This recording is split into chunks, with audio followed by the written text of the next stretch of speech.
Hi, first off, a happy new year to you all. I hope the last year was good to you. It certainly was good to me, and hopefully also to viewers of this small YouTube channel as per your reaction to the clips. What I'd like to do in this first clip of the year are three things. The first thing is to review the results of the stock sample given in my last book, The Advanced Sleuth Investor, in the Appendix 1. Second, I'm going to reiterate my outlook for the coming year. The third thing, I'm going to point you out towards the best and brightest traders of the planet, from which you can learn with some work. First off, The Advanced Sleuth Investor, the book was published on October 3rd, 2022. The reviews are mostly very good, except for one or two who complained that I made the readers go to some math and physics and chess theory in order to teach you how to invest. How dare I? Well, it's not the book for lazy bones, but how good was the teaching? Well, the book provided a list of 15 stocks in Appendix 1 with both high Q for quality and low V for valuation as per the book's methodology. How did the TASI 15 stocks do? Since October 3rd, 2022, here is how they all did compared to three benchmarks. The first is Berkshire Hathaway, the second is the S&P 500 as per the SPY, the ETF, and the third one is the Dow Jones as per the DIA ETF. From October 3rd, 2022 to December 31, 2023, the TASI 15 rose 36.6%. Berkshire AOB rose 32.5%, about 4% less. The SPY rose 31.6%, and the Dow Jones, the DIA, rose 29.7%, as you can see in the appended table. Now, two comments. The first comment, Berkshire pays no dividend, while most of the TASI 15 stocks do, as do the SPY and the Diamond.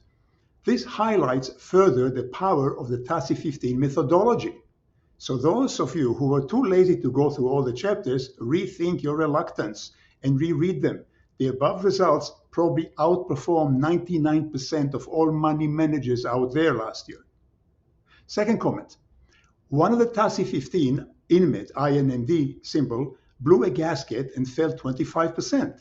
However, I had fingered it on this channel mid-year, noting that the company approved too many treasury shares and therefore the stock should go. The above results include a plunging holding of INMED. If, on the other hand, you had kicked the stock when I told you to, as per my sleuthing, and divided the gain among the others, the 36.6% would have been closer to 39%. Certainly not chopped liver, and worth some reperusal of the book, even for the lazy bones. The second thing I want to tell you, let me reiterate what I can tentatively see for the year as a whole, 2024. At present, the one overwhelming factor in the market, in my opinion, is Janet Yellen's massive printing of T-bonds, which she sells to the Fed and others, using the cash to boost the market so as to help her friend the Democrat be re-elected. Nothing else, no other factor in the market, nada, zip, is equal in its power, in my opinion, to the impact of the Yellen new dollars. Therefore, as I noted last time, I expect the stock market to zoom up, carried on the massive amounts of newly created cash and the excess cash carried by large institutions who would rush to invest it. How high will the market zoom?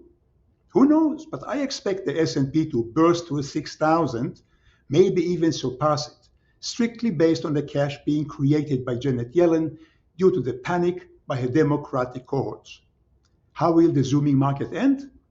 Sometime by Q1 or Q2, I am told by my informers, they will likely start some riots because there's no way the current administration can let the November elections take place normally and bring in the Orange Avenger. What will likely come, in the words of some of my informers, will be biblical. At the very least, I am told, the administration may try to work by creating contingent elections. That is, they will help Bobby Kennedy Jr. gather enough delegates so that neither Democrats, Biden or anyone else, nor Trump, gets a majority of delegates, and the entire election is then sent to Congress. It's called a contingent election. If that happens, all hell will break loose, which may break anyway with the riots. Be that as it may, my informers are fairly certain that what's coming will kick the market in the shins just when it's flying highest on the fumes of Yellen's cash. Big call? Sure is, and I've been wrong before. But we'll see. Now for the third point I want to make. Who are the best informers from whom you can learn? Usually these are the best traders and investors. But who are these? Of course, these are US congressmen and women and senators. They are among the best investors on the planet. I'm sure you noticed how many of them are getting rich fast. The fact is, only in US Congress can a young man or woman without much qualifications or talent, besides public speaking, once elected, get a free ticket to raise money called re-election funds, with which to do what he or she likes. And this money he or she can, of course, raise by selling his or her future vote to pharma, defense contractors, or any other special interest. Then, with his or her new cash, the new Congress member can invest on the best grapevine in the world, knowing which laws will pass and which will not. In fact, in not many years, many semi-competent congressmen or women can accumulate millions, and the older ones, normally by now in the Senate, hundreds of millions, like Nancy Pelosi, or Dianne Feinstein, or Mitch McConnell, and many others. Fame and fortune and influence. All one needs is a flexible conscience and a rubber tongue that can speak of both sides of the mouth. But how can knowing this help you? You are not in Congress. And no, you don't want to learn what Congress people and senators are buying and selling. There already are newsletters about such things, so the value is carved out because of many who rush to copy. I suggest instead you get yourself introduced not to elected members, but to the administrative assistants in Congress and the Senate. Congress is easier to learn not how to invest, but how they see the world and the real forces they operate in it. Not the fake forces you see on TV, on the internet, but the real, X-rated, unmentionable ones. In my opinion, best are congressional assistants at mid-level. The highest level know a lot, but don't talk. The newest ones talk a lot, but don't know much. How to get to know them?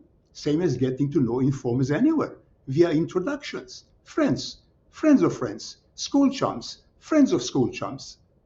Chat with the people you're introduced to, befriend them, listen, and keep your big mouth shut about what you learn. But be ready to be shocked. These insiders really see the world differently. Like how differently? Well, they're the ones who directed me to the NDAA, National Defense Appropriation Act, the defense budget that was delayed in 22 because of the UFO secrets the Defense Department didn't want to divulge. Nobody ever wrote about it. Also, about the July testimony of the whistleblower David Grush, who gave some details of the UFOs.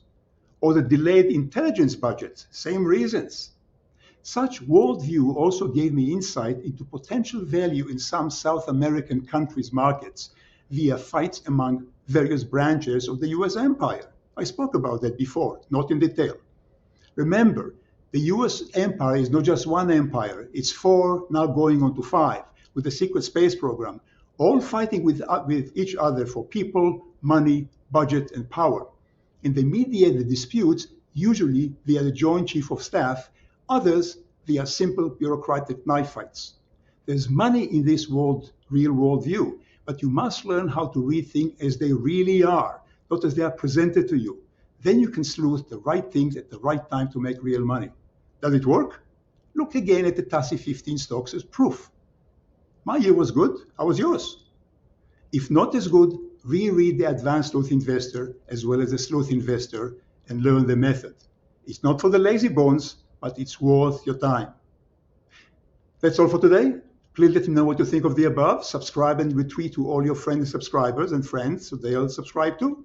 I'll see you next time. And meantime, thank you very much for watching. And again, a Happy New Year to one and all.